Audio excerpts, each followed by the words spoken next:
My fiancé announced, "I'm moving in with Lucas. We're expecting a baby together." I replied, "Congrats." Then canceled her engagement ring, returned her car, and reset every password. 6 hours later, she was at my door crying that Lucas had thrown her out. I'm Nathan, 36, male, writing this from my dining table, staring at a half-drunk coffee mug, grappling with how quickly your entire future can collapse. It was Thursday around 2 p.m. when my phone buzzed. Claire, 31, my fiancé, of 8 months. We'd been together 3 years, living in my house for the last year and a half. The call was brief, brutal, and oddly formal. "Nathan, I have to tell you something. I'm moving in with Lucas. We're having a baby together. I'll grab my stuff tonight." Lucas, 29, her personal trainer, the guy she'd been training with excessively for months. I'd even paid for the sessions, thinking I was supporting her goals. My mind stalled for a moment. The words didn't sink in right away. "Congrats," I said, voice flat, like confirming a meeting time. "That's it? That's all you've got? What else is there? You've made your choice. I thought you'd at least try to fight for me. You're pregnant with another man's child and moving in with him, Claire. There's nothing left to fight for." I hung up. Strangely, I felt calm, almost detached, like I was observing someone else's life unravel. But beneath that calm, my brain was already in motion. First, the engagement ring. I called the jeweler where I'd bought it 6 weeks earlier, explained the situation. The manager was understanding, citing a 60-day return policy for such cases, minus a restocking fee. I drove there immediately, returned the ring, and got back $11,000 of the $12,000 I'd spent. Next, the car. Claire drove a leased Audi I'd co-signed for 10 months ago. The payments auto-deducted from my account. I logged into the leasing company's site, removed my payment method, called them, and said I was withdrawing as guarantor effective immediately. They informed me she'd need to qualify on her own income or return the car by months. And her yoga instructor's salary wouldn't cut it. Back home, I secured everything. Wi-Fi password reset. Netflix, Hulu, all. Streaming services logged out all. Devices, passwords changed. Home alarm. System code updated. Her fitness membership I'd funded canceled. Credit card where she was an authorized user.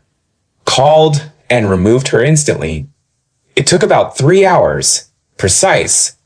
Efficient. By 5 p.m., I was in my living room.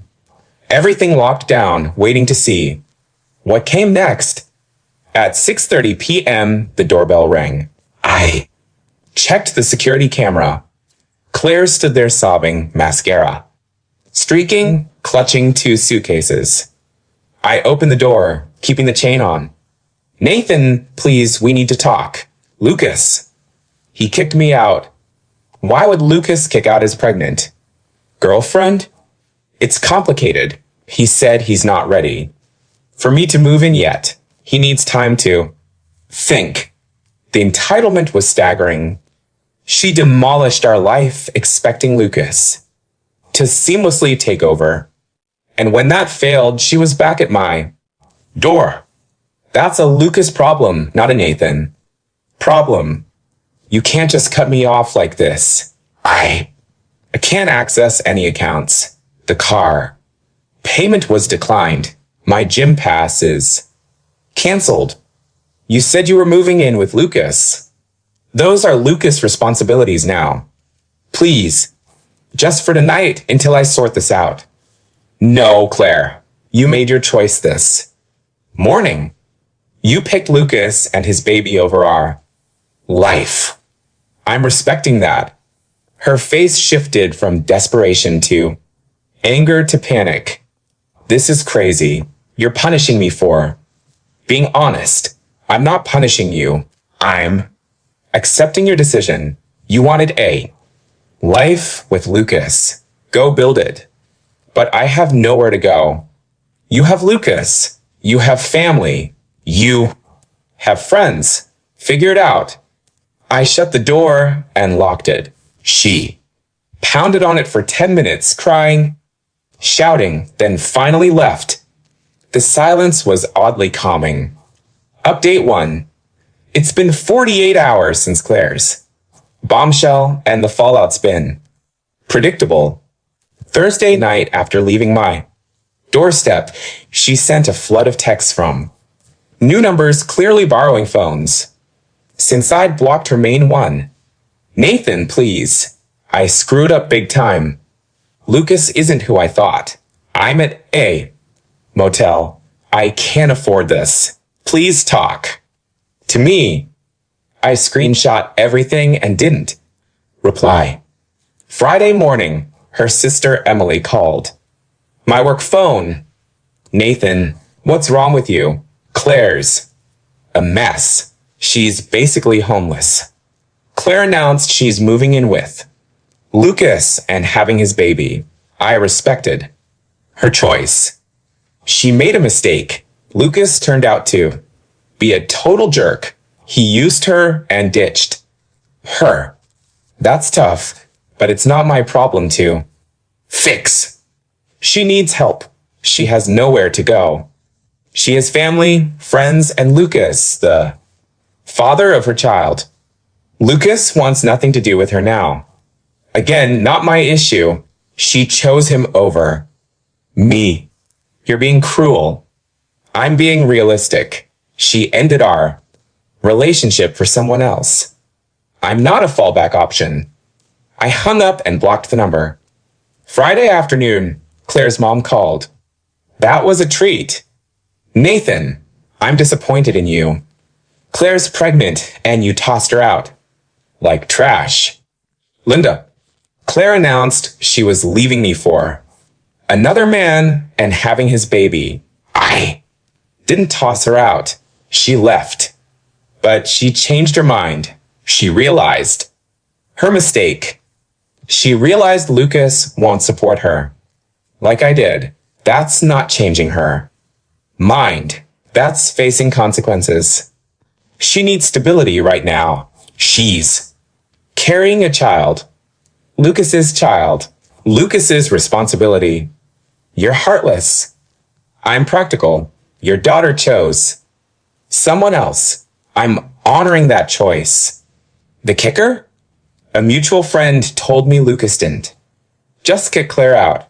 He's married, has been the whole time. His wife discovered the affair and pregnancy, and Lucas cut contact with Claire to save his marriage. So Claire didn't just lose her fiancé and cushy life with me. She lost her affair partner, too. And she's pregnant with a married man's baby who wants nothing to do with her. The hits kept coming. The Audi dealership called today. Claire tried explaining her situation, hoping they'd work with her. They told her what I already knew. Without a cosigner with strong credit, she doesn't qualify for the lease. She has until month's end to return the car or face repossession. She's been posting vague things online about seeing people's true colors and fake love. A few mutual friends asked what happened. I tell them the plain truth. She left me for someone else. It didn't work out, and now she's dealing with the consequences. Most get it. The ones who don't were never really my friends. I spent the weekend clearing out her remaining stuff from the house, things she didn't grab in her rushed packing. Thursday night, Boxed it all, labeled it. Clearly, if she wants it, she can. Arranged pickup. I'm not delivering. The house feels different now, quieter. In a good way. No more tiptoeing, wondering if she's. Texting Lucas. No more funding her. Training sessions, no more bankrolling, eh? Lifestyle for someone planning to leave. Me for another man. Update 2 1 week. Since the call that changed everything. The entitlement has hit new peaks. Monday morning, I got a letter nodding. Email or text a certified letter from Claire delivered to my workplace. 3 pages of handwritten drama about how I abandoned her in her hour of need and how she never meant for things to turn out this way. The final paragraph demanded I cover her. Motel costs until she gets back on her feet and suggested couples counseling to work through this betrayal. The betrayal. She cheated, got pregnant by another man, announced she was leaving me for him, and I betrayed her by not funding her life after. I showed it to my lawyer friend Alex. Over lunch, he laughed so hard he nearly choked on his burger. She wants you to pay her bills after leaving you for another guy and calls it your betrayal. Apparently, I'm her eternal safety net. Keep this letter. If she escalates, it shows her mindset. Tuesday, reality hit her harder. The bank called. Claire tried using a credit card I'd canceled multiple attempts at various stores. They flagged it as potential fraud until I explained. I called the credit card company, confirmed she was no longer an authorized user, and asked them to note any attempts as unauthorized. Wednesday brought the family ambush. Claire's parents showed up at my house, unannounced.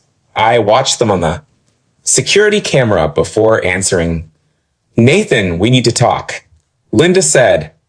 Claire's dad, Mike, looked uneasy but resolute.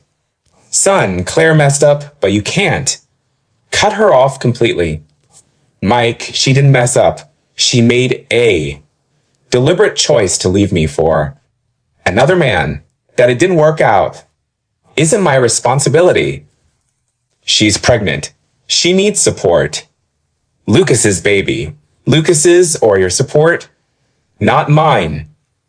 Lucas is married. He was using her. She should have figured that out before. Cheating on me. Look, we know she screwed up, but no. But Mike, she chose Lucas. I'm respecting that choice. She made adult decisions. These are adult consequences.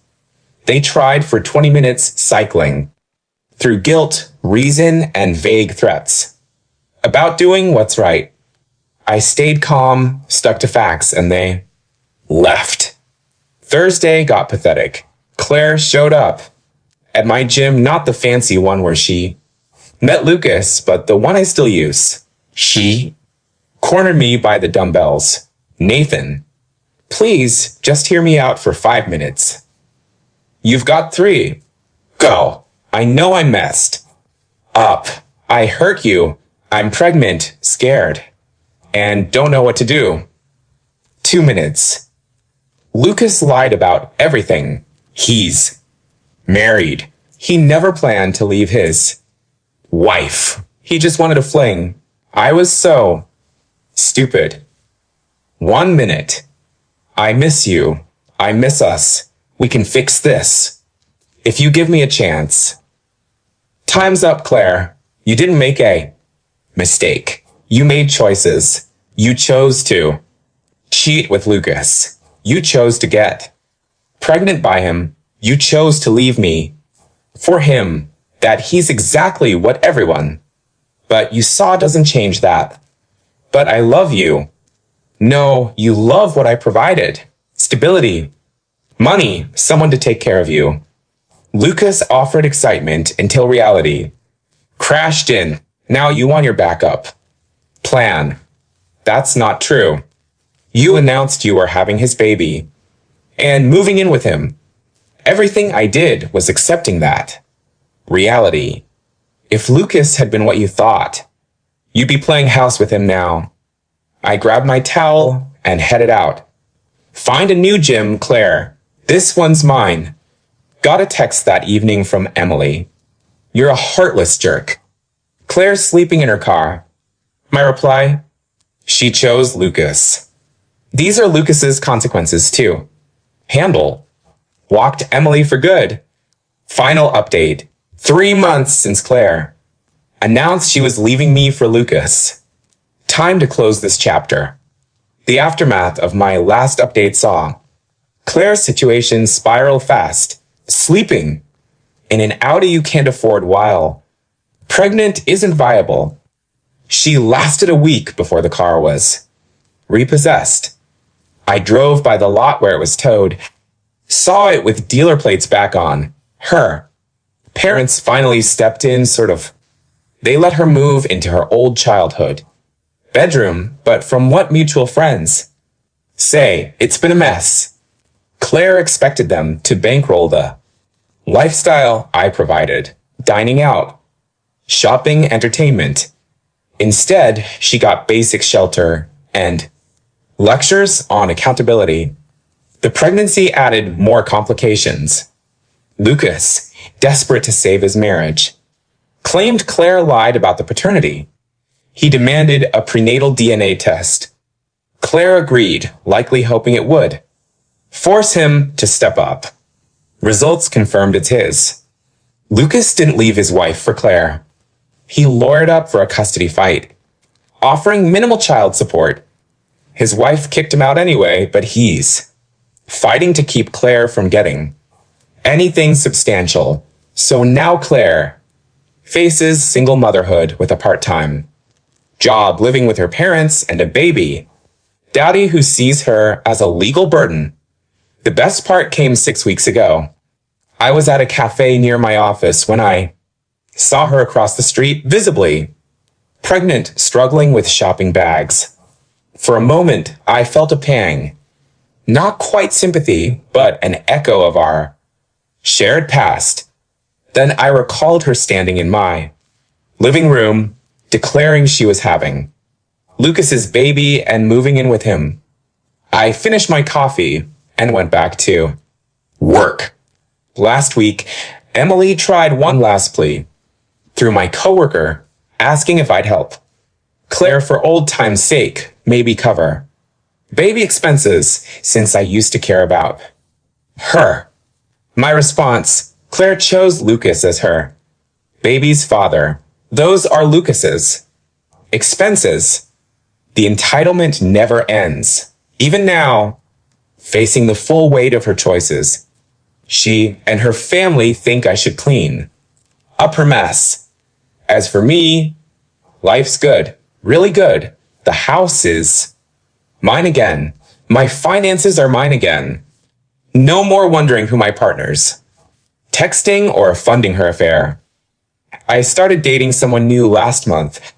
Rachel, a 33-year-old engineer I met through friends. She's sharp, self-sufficient, pays her own way, and has no interest in personal trainers.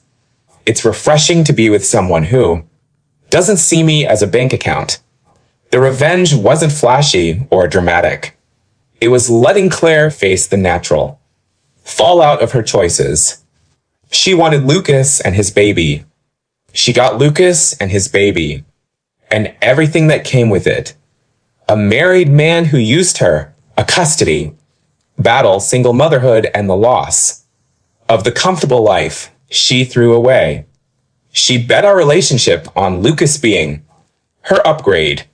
She lost, and the house always wins. Sometimes the best revenge is stepping back and letting people unravel themselves.